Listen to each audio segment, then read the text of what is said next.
Hi friends, it's Auntie Cuckoo, and today I'm sharing 6 DIYs for my summer home decor with you. This year I wanted to do a full out red, white, and blue Americana look, and I've used a few things from the Dollar Tree to create some decor that I will keep for years. So let's get started on our first DIY, which is actually sort of 3 DIYs in one, and that is these hanging USA signs. So let's get into what you'll need for this project. From the Dollar Tree, I picked up 3 of these hanging signs. These are some signs that I had picked up a while back and just had on hand. Now keep in mind, you don't have to use this specific sign from the Dollar Tree. I also picked up a set of the USA hanging letters on a little bit of burlap ribbon. From my craft stash, I pulled out some star paper and I tried to see if it would cover the entire sign. No luck, so I'm going to go ahead and use my pen to cut out what it does cover, and then I have a remedy for the rest of it. So once you've traced and cut out your paper, set that aside. Because our paper is a bit too short, I decided to go ahead and use a bit of dark navy blue paint just along the top, right up against the wood trim of this sign. After I gave it a couple of coats, I set it aside to dry, and now it's time to work on our letters. I removed the letters from the burlap ribbon, and then I took my time deciding just how exactly I wanted my paper to appear on my letters before tracing them and cutting them out.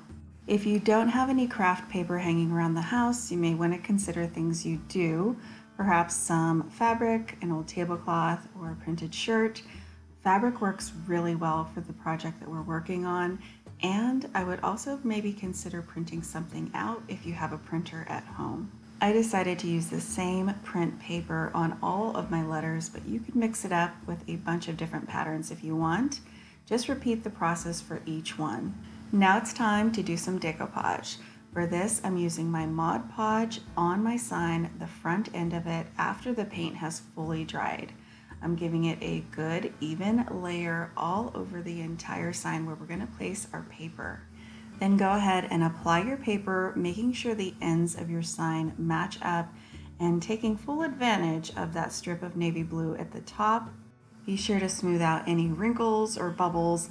This step is very forgiving, and you can still move your paper around before you press it flatly on your sign, and give it another coat of Mod Podge. Set this aside to dry. While the signs are drying, it's time to work on our letters. So for this, I decided to use the glitter side to decoupage my letters.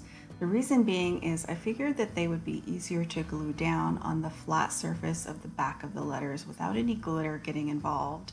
So I used a layer of the Mod Podge on the underside of the paper and on top and let those fully dry. Then I used my hot glue gun and some glue sticks to attach my letters to the fronts of my sign, and just be sure to eyeball this before you put your glue on the back of your letters to make sure you're going to know exactly where to put it so you do get it nice and centered. Go ahead and repeat the process on your other letters and signs, and remember, this doesn't just have to be for summer or say USA. There are a ton of ideas out there you could use this for, especially fall that is right around the corner. That's all there is to these super cute signs. Now let's move on to DIY number 2, and it's sort of a recycle project. You guys know I've been doing a few free DIYs this season. For this, I'm using a tin that actually was filled with cookies from Aldi. I cleaned up my tin, let it dry, and then gave it a quick spray paint outside. Now I have this fabric that I picked up for mask making.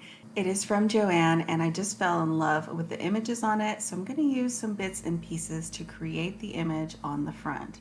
You could use all kinds of different things for this, from really beautiful decorative napkins, fabric, pretty much anything. You could print an image even from your computer or use any kind of paper you have on hand. So I've decided to mesh a few of the images together. I cut out the little Liberty banner and then the vintage looking band members. Now I'm going to use a layer of Mod Podge on the lid of my tin before placing down the entire piece of fabric. Then just go ahead and make sure you push out any wrinkles or bubbles, get it nice and flat. Then you can go ahead and add a top layer of your Mod Podge to the top of your fabric. And then begin adding your layered pieces of fabric. For this, I brushed some Mod Podge on the back of each piece and then played around with placing before doing my top layer of my Mod Podge. I've discovered that fabric is very forgiving when working with things like decoupage and Mod Podge, but things like craft paper and napkins, you have to be a lot more careful with and a lot more delicate. I don't think once you place them down, you could really move them around the way you can with fabric. Once you have all of your images just where you want them, go ahead and give it another final coat and set it aside to dry. And I did go back on my trim and add just a little bit of red rickrack around the edge. But for the base of our tin, I cut out a long strip of some blue star fabric that, surprise, surprise, I also picked up for some masks. With all of my mask making, I've come up with a ton of DIYs and craft ideas using scrap fabric, and this is definitely one of them. As you can see, I used a layer of Mod Podge and then I stuck my fabric onto my tin and just worked a little bit at a time, adding my Mod Podge and then my fabric, and then the top layer of Mod Podge on top, smoothing out any wrinkles or making sure that my fabric was straight, just continuing the process all the way around my tin. Once my fabric met up again, I tried to match the images up as close as possible and seal that off really well with some more Mod Podge and let it dry. You could always paint your tin, it doesn't have to be fabric, but I am super happy with how this one turned out. I think it is adorable and I can't wait to pull it out each year. Now on to DIY number 3, this super cute little chair. Something I was inspired by at Michaels, and I decided to create my own using a little dollhouse table from the Dollar Tree and some of their clothespins. We're also going to be using some wooden popsicle sticks. To get started, remove the center spring of your clothespins and then pull out your popsicle sticks. So these are probably the medium size from the Dollar Tree. I happen to have some at home, and I'm using my scissors to kind of come up with the pattern. I've never done this before. So I used the popsicle sticks as supports between the table and the clothespins. I just cut out pieces that would fit just right between the table and the back of the clothespin. Now these are going to be the front arms of our chair, so just use a little hot glue to adhere them to the popsicle sticks and the table. Now we're ready to move on to the back support of our chair. For this, I eyeballed the measurement of a popsicle stick to be just the right size for the back of the table. I cut it down using some scissors and then took my hot glue gun and put a strip of hot glue along the back end of the table to secure our back support. Now for the backrest of our chair, I'm going to use another popsicle stick, just eyeballing and cutting it down to size as a support for the rungs on the back of the chair. I was inspired by the super cute little Adirondack chairs that they put out in the decor for 4th of July at Michaels, and I knew I could create my own. Now this one turned out to be probably half of the size, but it only cost me a couple dollars to make. Once you've glued together the back of your chair, now it's time to move on to the seat. For this, I used my scissors and popsicle sticks again, cutting them down to size. Now, something I did do off camera is once it was all together, I decided the sides were a little too round and a little too wide. So I did go back with my scissors and just trim those off. So you may want to do that ahead of time and go ahead and cut down the sides of your table from an oval shape to more of a square. Just a heads up. Then I used my hot glue to attach all of the planks to my seat and one along the back at an angle for a support for our back. Now in hindsight, it may have been easier to paint it before it was assembled, but you can make that decision on your own. Whether you painted it first or not, add a generous amount of hot glue along our back support before hot gluing the back of the chair together. Now it's time for the arms, and for this we're going to need to make little supports or rests for the clothespins. Mine ended up looking sort of like the cross between a diamond and an angled square. Then I used my hot glue to attach them in the corners of both sides of my chair. I also glued them on at a bit of an angle Be sure to play around with your clothespin for the arms to make sure that they're going to hit them at just the right point. They'll also come over the top of the clothespins we glued on first. Now your chair should look something like this. Now it's time for the armrests. For this, I'm just using a little hot glue right at the front and the back to attach each armrest. Now our chair is nearly done. It should look something like this. I did decide to add a finishing piece of half a popsicle stick down at the bottom right in front. Then I gave it a good coat or 2 or 3 of red paint. I think painting red, you need to give it a few more coats than if you were doing something like white. And that's all there is to our super cute little red chair. This is something that I'm looking forward to using at Christmas. Now on to DIY number 5, this long flag sign. For this, I pulled out the sign I got at the Dollar Tree during Valentine's Day and removed the hanger. For my sign, I'm using some fabric from my craft stash. You could use paper or anything else you wanted. You could even paint your sign. I went ahead and gave it a quick trace and cut it down to size. Once I laid my fabric on top of my sign, I decided it was kind of see-through.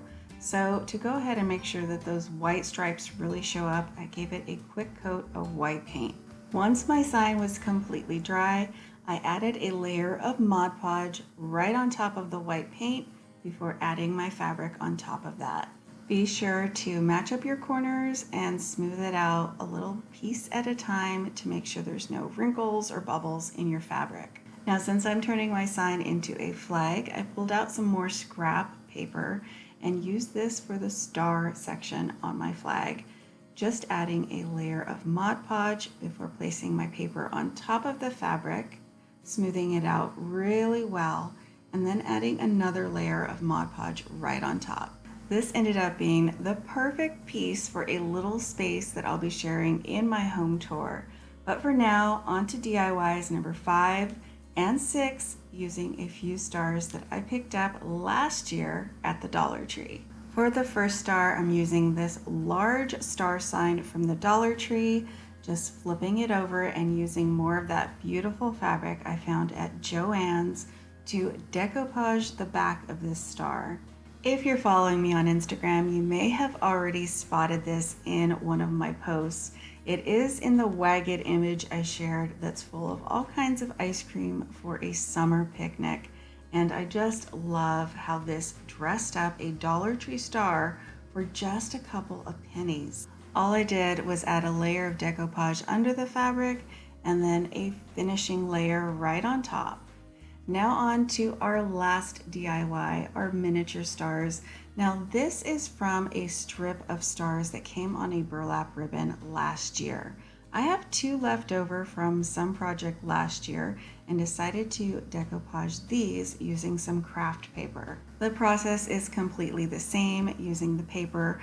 I did decide to layer this star with a layer of navy blue paper and the red star paper that you've probably seen in my DIY rockets I shared about a week ago. And that's all there is to these DIYs using both fabric and paper on some Dollar Tree stars. I'm so happy with all of my creations. I really enjoy making my own decor, especially when I can't necessarily get out to the store. I hope you guys are inspired and enjoyed seeing how I made everything using just a little bit of everything from around my house and a few things from the Dollar Tree. Thank you so much for watching, and I'll see you back very soon.